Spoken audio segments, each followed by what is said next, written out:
Okay, for those that didn't really notice or have noticed, I did not do a TNA review as well as a SmackDown review this past week because I had no power for 3 days. The winter storm that came through here really did do I mean, it really did do some damage to most places, especially took down a lot of trees as well as power lines. And I was out of power for 3 days, as well as being out of water. But thank the Lord that my water was turned back on, as well as my power was turned back on this past Saturday. But there are many people in my state of South Carolina that don't have power or water at this very moment because they are on a well system. So before I get into this review, I ask all those that are watching this video to please send your prayers to people in this state, as well as people who are still going through ordeal in any state that has actually had to suffer through this winter storm that has came through the states. Guys, please send your prayers. We need as many prayers as we can get. This storm really has done a number on a lot of states, and they still need a lot of help. So please send your prayers to everyone.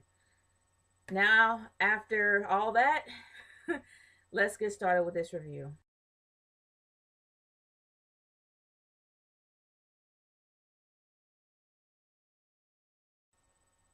The opener was pretty typical.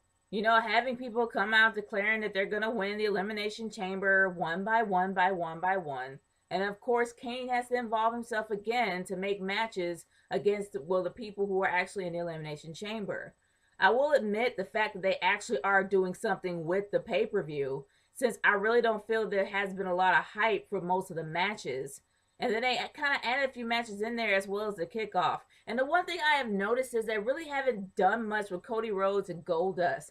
They had the belts for a very long time, brought prestige back to the belts, but for some strange reason they gave it back to the New Age Outlaws, which in the end they're going to probably lose to the Usos. And I think that the Usos will actually be great champions. But it makes me sad how the Rose brothers are literally being undermined and underutilized yet again and being put in random matches over and over again. And now they're actually in a kickoff that nobody's going to really care about. And then they had a promo to where they were playing with toys. Come on, guys. You're the WWE. You don't really need to, like, literally have your toys out there with them playing with it to promote it. All you have to do is put it on your website and people will buy it. It's not really necessary to have Cody Rhodes and Goldust out there doing that. It's just sad, and it makes them look lower than in the position that they're already in, and it's just not right. That's how I personally see it. But either or, guys, there's really two matches that they actually have done a lot of promotion with. Number one, the Elimination Chamber itself, with all of the other opponents actually wrestling with each other throughout the entire night. And then you also had the two factions. In my opinion, I think they should call this Order versus Chaos. Maybe that sounds lame, but I really think they should call it that. And I mean the Wyatt family versus the Shield. Now, I like the Shield, or I like them, but now they're starting to become more relevant because they're trying to push Roman Reigns. And Roman Reigns, like I said many times before, has neutered the Shield. There's no possible way to bring him back. Dean Ambrose looks like he's insane, or maybe the newer version of Sting.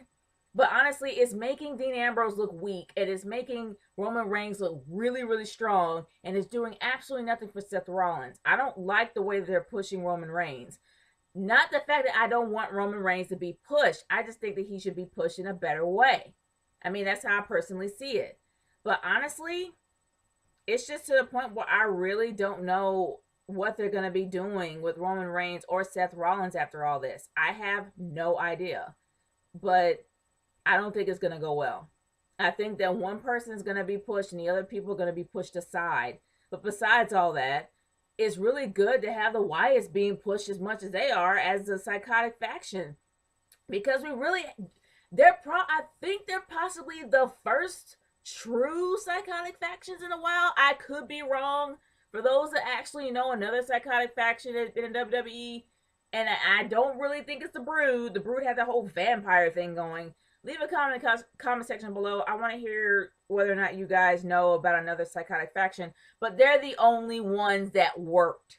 Sure, they had the corporate ministry. Sure, they had the Brood, but honestly, in my opinion, they're the first. and the only psychotic faction. You can't really say the Brothers of Destruction. They were a tag team. But regardless of that, I like the promotion they have with the Wyatt family. It's making them look scarier. You have Rowan and Harper actually speaking more, which makes them more like a really psychotic unit, which really fits well with their character. And I really think they're promoting them very well. Do I feel that the Shield's going to win? No, because the Shield needs to break up before WrestleMania. Because in my humble opinion, Roman Reigns is going to be the next guy to be chosen to go against the streak. I really do feel it that way. I don't think that they may go against, because honestly, I don't see Dean Ambrose and Roman Reigns being a pay-per-view worthy match to be on the main card. I just don't see it. I like Dean Ambrose, but I don't see them as being on the main card. I see them either being on the kickoff or just as a dark match. But Roman Reigns is being pushed pretty heavily, so they're going to put him in a decent match. They're probably going to postpone the feud, or they probably will have Dean Ambrose interfere somehow. I don't know. But honestly, I really do feel that Roman Reigns is going to be the next guy to go against The Undertaker in the streak. And I think that's probably what they're planning on, because I can honestly see it. But did I care about the other matches? Not so much, and kinda. I love Emma. I will always love Emma. I think Emma is probably the best thing since sliced bread. And her dancing is cool. And it actually is something that people can do besides the fandango, which people are getting tired of.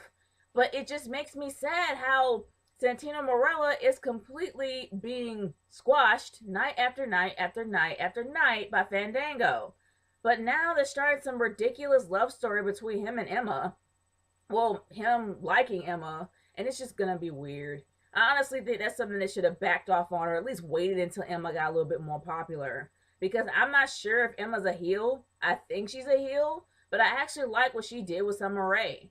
But I really want to see her wrestle more against Summer Rae and start a feud with Summer Rae than this ridiculous valet love story, girlfriend-ish crap that they always start up with the newbies. I really think that they should promote Emma more, and they should have Santino try to push her, but not have him in a relationship with her. I think it's a huge mistake. But that's just me personally. But as for the other matches that happened tonight, it was really irrelevant to the Elimination Chamber. This happens to be the go-home show to Elimination Chamber, because Elimination Chamber is this Sunday. So why on earth are you having these random matches here that make absolutely no sense?